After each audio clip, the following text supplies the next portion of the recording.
The name of the town is Mostar. It's in southern part of Bosnia and Herzegovina. Serbs, Croats, and Bosniaks live there.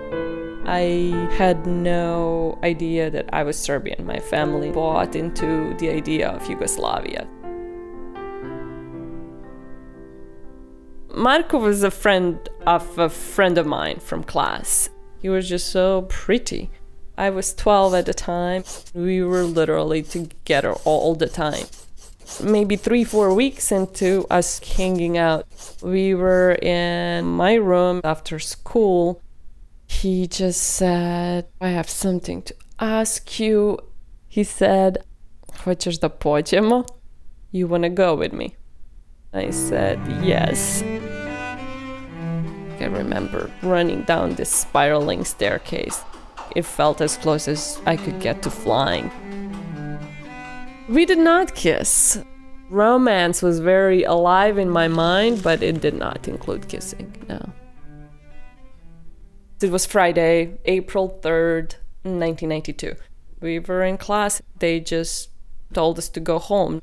So I walked to my building. I started walking upstairs. Halfway up, there's just a giant explosion that threw me down the stairs.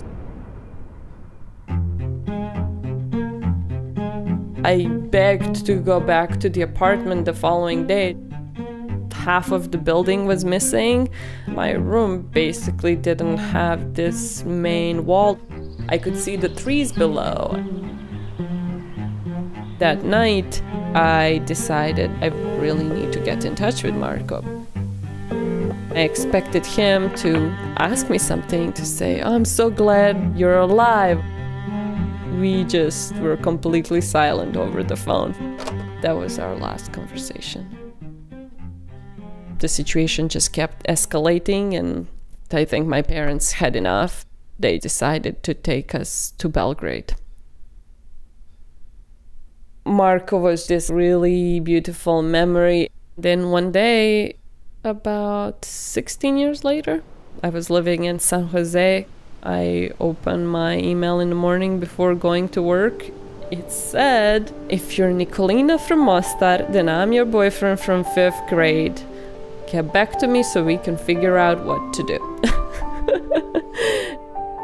We agreed to meet up.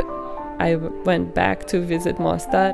We had some wine and talked for hours. And then we kissed.